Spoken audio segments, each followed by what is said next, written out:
This news is funded by viewers like you. Please support our work at democracynow.org/give. This is Democracy Now!, democracynow.org. I'm Amy Goodman with Juan Gonzalez.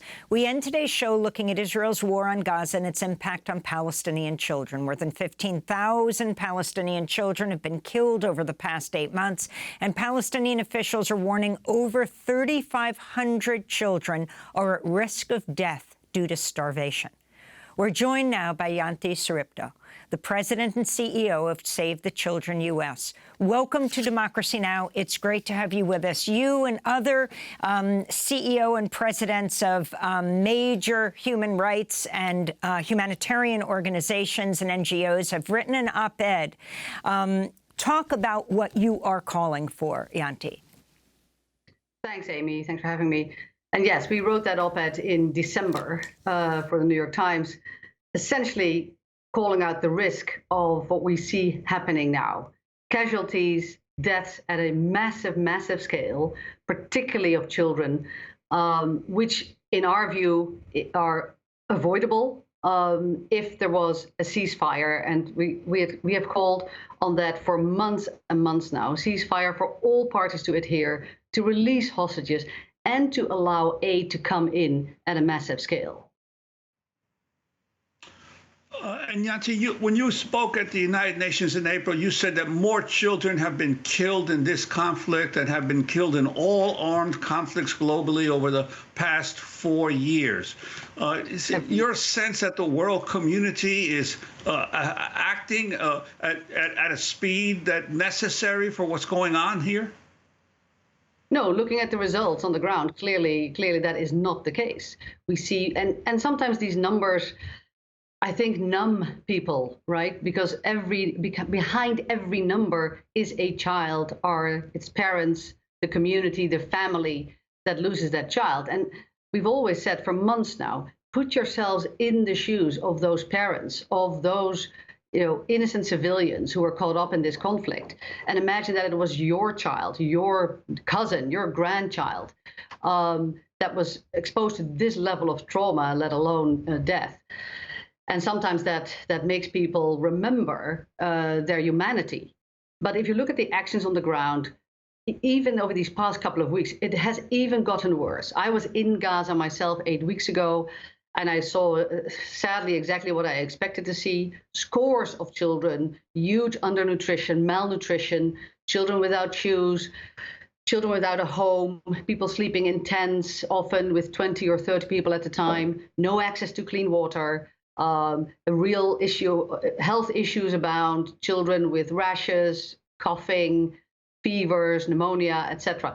So, and it's gotten worse since. When I was there 8 weeks ago, not nearly enough trucks made it in. I think we were about 150 or so a day. Over the last couple of weeks, it has really slowed down to a trickle because of the closure, even of the few crossings that were open. And then there are areas within the Gaza Strip that have had no aid supplies whatsoever for these last past months. I wanted to ask you, we've seen all of the protests at American universities and schools and the repression as these students have sought to raise the issue of what's happening in Palestine. But could you remind our viewers and listeners what the education situation is like in Gaza, what the school situation for many of these young people, for all of the young people of Gaza is right now? Right. So children have been out of school since the start of this conflict. We estimate, we don't know the exact numbers, of course, because it's so hard to get people on the ground, but we estimate that over 80% of schools are either damaged or completely destroyed. What's left of some of these schools are actually populated by people who are displaced.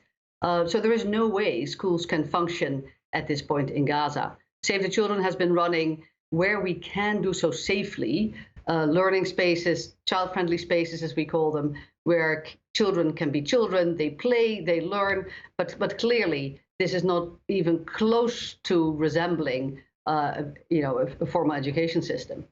For many months, behind that. So what specifically are you calling for, Janti Soeripto, as you sit there in the nation's capital in Washington, D.C.? What are you demanding of the Biden administration at this point, as you say this is unprecedented, not to mention the 15,000 children dead, 3,500 facing death by starvation, even if they don't die, how they're affected for the rest of their lives?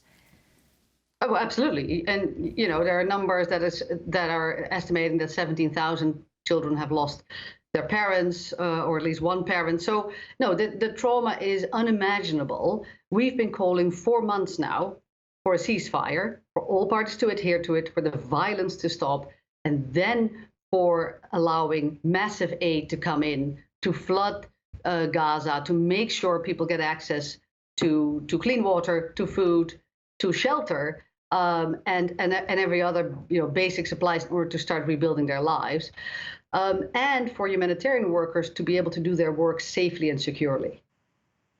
Janti Soeripto, I also want to ask you about your recent trip to the Democratic Republic of Congo, where over 7 million people have been forced from their homes, one of the world's largest displacement crises. Can you talk about what Save the Children is calling for there now and what you found? Well, first and foremost, and that's partially why I traveled, attention for the Democratic Republic of the Congo. It is a vast country, a country that contains multitudes. So, as you say, one of the largest displacement crisis in the world today, over 7 million people displaced. Huge conflict, particularly in the east of the country, with scores of armed groups and international armies fighting, which displaces people and puts people at risk. And at the same time, unbelievable wealth of resources, critical for our energy transition for the world, the lungs of Africa, as it's called, and it's also one of the biggest carbon sinks in the world. So the DRC should play a much more important, critical role for the international community, and it should get attention and the support its population deserves. And briefly, what do you think Washington could do right now in terms of what's going on in the Congo?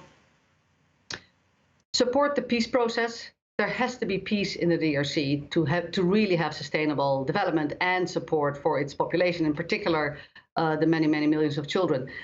Support the peace process that's running. Make sure men with guns come to the table and agree that this is no way to support this great country, and then really put funding behind the work in Congo. Currently, the humanitarian resource plan for the DRC is funded, I think, by 17%. So 17% of the required funding, that's an estimation of the United Nations, is currently funded. So that gives you a sense of how big the gap is between what is needed and what we actually have.